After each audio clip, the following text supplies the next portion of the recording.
गौरव की बात है कि हमारे बीच में शारदा नयन अस्पताल के cardiologist senior cardiologist doctor Deepak Rai मौजूद हैं, जो कि जिन्होंने डीएम कार्डियोलॉजी लखनऊ से किया और एलपीएस कार्डियोलॉजी इंस्टीट्यूट कानपुर में एसोसिएट प्रोफेसर के पद पे कार्यरत थे और पिछले 2 साल से शारदा नयन हॉस्पिटल में अनवरत अपनी सेवा दे रहे हैं।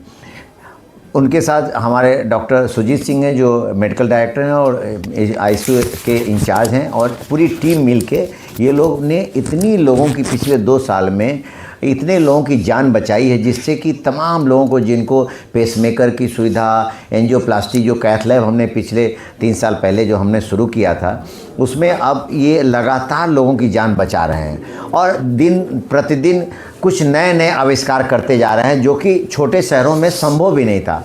अभी कल ही एक पुराने रिटायर्ड डॉक्टर साहब का इन्होंने पेसमेकर लगाया और उनके परिवार के लोग जो बाहर रहते थे, हमारे पास फ़ोन आया कि वो कहने लगे कि डॉक्टर साहब, मुझे ताज्जुब हो रहा है कि ऐसी सुविधा मऊ जैसे जनपद में मौजूद होगी, जो कि खुद डॉक्टर थे और बड़हलगंज में 15 साल उन्होंने मेडिकल की सेवा दिया था। अब रिटायर हो गए, उनको हार्ट ब्लॉक हुआ, अब उनको हम लोग इनको ठीक करके तुरंत इन्होंने पेसमेकर लगा के आज उनको डिस्चार्ज किया है।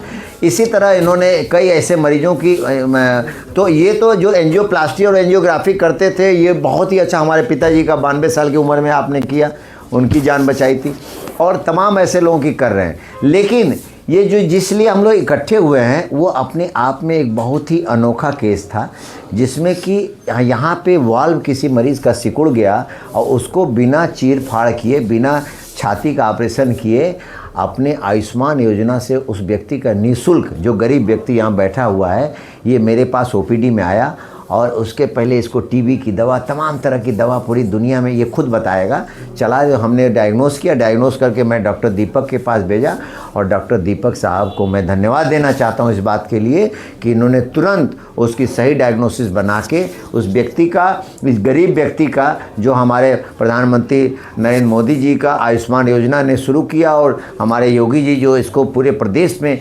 42-45 करोड़ लोग इससे लाभान्वित पूरी हिंदुस्तान में हो रहे हैं, उस योजना का लाभ होते हुए इस व्यक्ति का निःशुल्क इलाज करके आयुष्मान से हम लोगों ने वाल्व को खोला।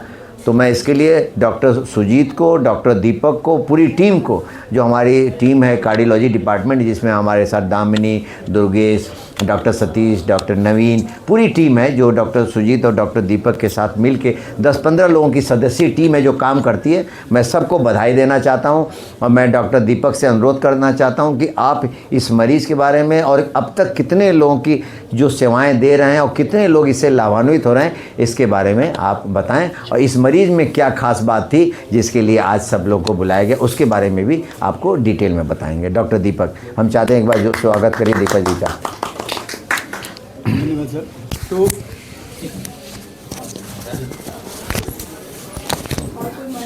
बाइट हो जाए, पहले इसे सुन लीजिए बात, बहुत विजुअल लीजिए ना, बाइट उठ तो होते रहता है। तो जहाँ तक कार्डियोलॉजी का बात है, बिना कैथ लैब का कार्डियोलॉजी में प्रैक्टिस करना, इंटरवेंशन करना पॉसिबल नहीं है। तो अदरवाइज इको टीएमटी तो हर जगह लग जाते हैं आज के डेट में। इको टीएमटी आप लगा सकते हैं, क्लिनिकल कार्डियोलॉजी उसको बोलते हैं, बट कैथ लैब के बिना आपका कार्डियोलॉजी की प्रैक्टिस कंप्लीट नहीं है। और पर्टिकुलरली इंटरवेंशन क्या होता है कि कहीं भी सपोज कीजिए कि किसी को हार्ट अटैक आया, या किसी को हार्ट अटैक आया। अब हार्ट अटैक तब आता है जब कोई 3 नसें होती है, उसमें से कोई एक नस में ब्लॉकेज 100% हो जाए। अब उस ब्लॉकेज को या तो आप दवा से खोलिए, या तो उसको कैथेटर के थ्रू जा कर के वायर डाल के, बैलून डाल के, स्टेंट डाल के आप बाहर आइए। आपको कुछ ना कुछ करना है, अगर नहीं करेंगे तो आपकी हार्ट कमज़ोर हो जाएगी।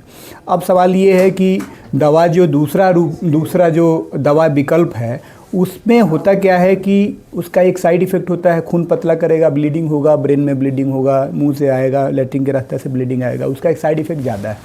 दूसरा कि सक्सेस रेट, जो दवा से सक्सेस रेट है वो कम है, 50-60% सक्सेस रेट है। तीसरा, उसका कॉस्ट लगभग उतना है जितना में आप एंजियोप्लास्टी करा सकते हैं। जैसे कि आपका रेटिप्लेज है, 50,000 में आता है, जो गवर्नमेंट अभी एक सुविधा कराई है कि आप थ्रोम्बोलाइज कर सकते हैं पेरी में। आप पेपर में देखे होंगे, टेनिक्टिप्लेज गवर्नमेंट प्रोवाइड करा रही है, 50,000 का इंजेक्शन। उसका सक्सेस रेट 70% ही है, जो दवा गवर्नमेंट प्रोवाइड करा रही है, सबको करा रही है। कैथलैब है तो आपको एकदम फोकस, जहाँ ब्लॉकेज है आप जाएंगे वहीं पे उसको बिना चीड़ फाड़ का कैथेटर के थ्रू जा करके वायरिंग करके बैलून से उसको ओपन करके स्टेंट डाल के अब बाहर आ जाएंगे। तो इतनी जो ब्लीडिंग की साइड इफेक्ट नहीं है। और फिर फाइनली दवा चलाने के बाद फिर वहीं आपको काम करना है। फिर आपको एंजियोग्राफी दे करके एंजियोग्राफी से देखना है कि ब्लॉकेज है कि नहीं है, खुला नहीं खुला, काम किया दवा नहीं काम किया। ओवरऑल कैथलैब होने से एक ये फ़ायदा है कि आप प्राइमरी पीसीआई जो कि लाइफ सेविंग प्रोसीजर है आप कर सकते हैं। जहाँ तक सवाल इस पेशेंट का है, हमारे पास ये राजेश या रमेश करके राजेश करके पेशेंट हैं। ये हमारे पास middle age 35 year age patient, सांस फूलना करके हमारे पास आए।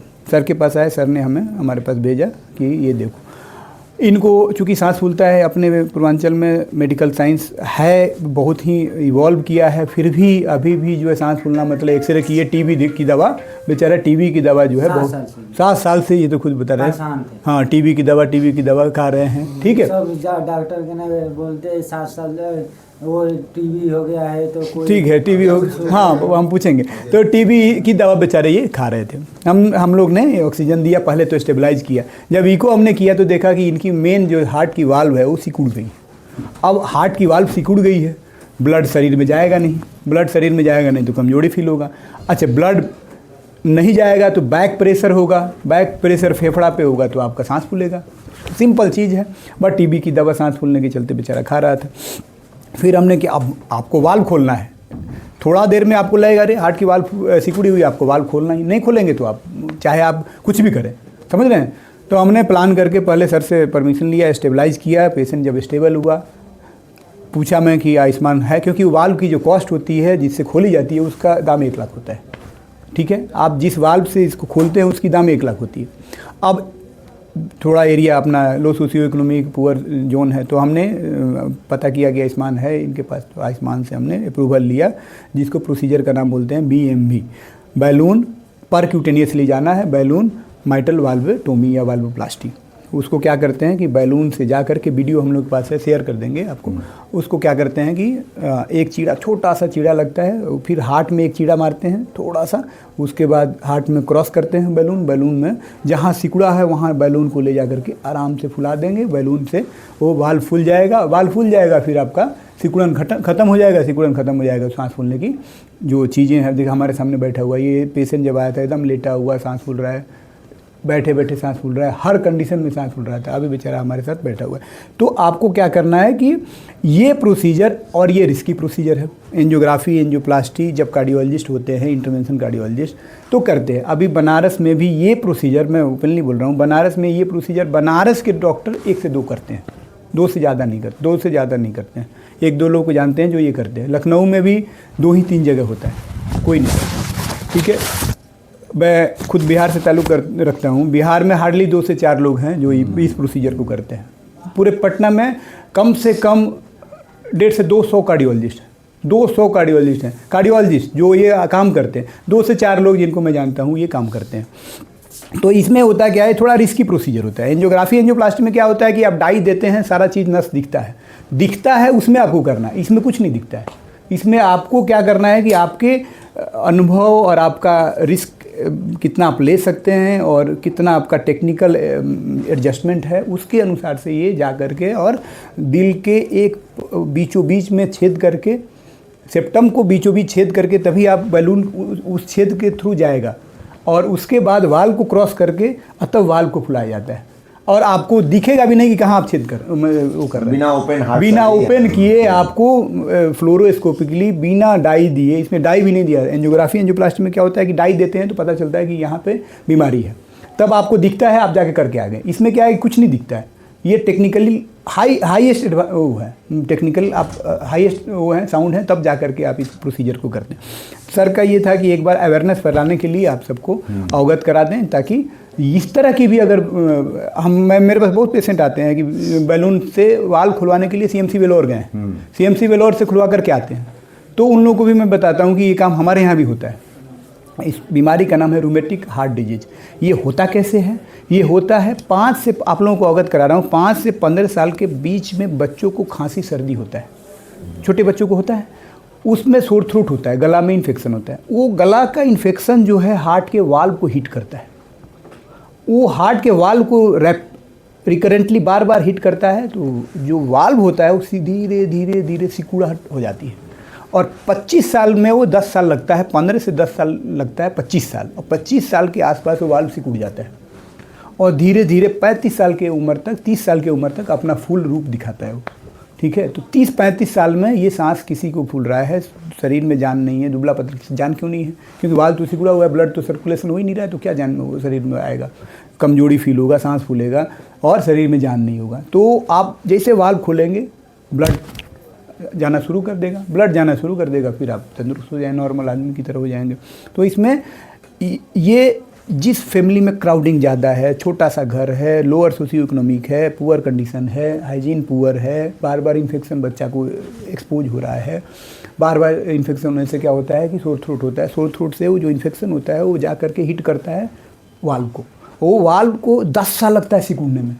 मतलब किसी को अगर वाल्व 35 साल की उम्र में सिकुड़ा है तो 25 के उम्र से ये जो है, और एक बार एस्टेब्लिश्ड हो गया, अच्छा ये इस पर अगर चूना अगर जम गया तो फिर वाल्व को बैलून से नहीं खोला है। हमारे पास जब बहुत लोग जाने कि ये वाल्व जो है सिकुड़ा है, यहाँ खुलता है, तो हमारे पास कांटेक्ट किए। अब होता क्या है कि जब एज बढ़ जाती है तो जैसे जैसे एज बढ़ेगा ना, वो जो वाल्व सिकुड़ा हुआ है उस पर चूना जम जाता है। अब उस चूना जब जम जाएगा तो अब वाल्व जो खोलेंगे तो फट जाएगा बैलून से। तो एक पार्टिकुलर एज होता है, एक पार्टिकुलर वाल्व वैसा बनावट हो कि मुलायम वाल्व हो, सिकुड़ा हो, आप जा करके उसको खोल सकते हैं। जैसे जैसे आप देखिए बाल्टी में पानी रखेंगे, बाल्टी में आप पानी रखेंगे, धूप में रख दीजिए, शाम तक देखिएगा वो हो जाएगा, चूना जम जाएगा। आप देखिए 35 साल की उम्र से 45 साल की उम्र, जैसे जैसे उम्र बढ़ेगा और सिकुड़ा हुआ है कोई चीज़ है, उसके थ्रू ब्लड क्रॉस करेगा तो उस पर कंटेक्ट आते आते आते आते उस पर सिकुड़ाहट हो जाती है। नहीं, ये कैसे जरूरी है? 1000 बीमारी होती है, इन्फेक्शन होती है, 1000 बीमारी होती है। एक कारण है ये, हाँ, तभी तो टीबी की दवा खा रहे थे, क्योंकि टीबी ज़्यादा कॉमन है, ये कम कॉमन है। बात समझ रहे हैं? ये जरूरी नहीं है कि हर सांस फूलने वाले को वाल्व किया, हाँ, बट ये है कि एक कारण ये भी है। बहुत सारे और भी वाल्व होते हैं, एक ही वाल्व नहीं है, 4 वाल्व होते हैं, और भी वाल्व सिकुड़ते हैं। सबसे ज़्यादा रूमेटिक हार्ट डिजीज, आप लोग रिसर्च कीजिएगा इस पर, रूमेटिक हार्ट डिजीज होता क्या है, इसका अवेयरनेस फैलाना है। किसी भी घर में बच्चा को अगर सांस नाक का इन्फेक्शन, सोर थ्रोट का इन्फेक्शन हो रहा है तो उसको वो करना है, एंटीबायोटिक से ठीक करना है अगर बैक्टीरियल है तो। क्योंकि होता क्या है कि वो बैक्टीरियल इन्फेक्शन उस समय तो ठीक हो जाएगा, बट उसका जो टॉक्सिन होता है जाके हार्ट के वाल्व को हिट करता है और 10 साल बाद उसको रूप दिखाता है। तो ये जो चीज़ें हैं आप लोग इनसे बात कर सकते हैं। रूमेटिक हार्ट डिजीज़ के बारे में आप लोग अवगत हो गए।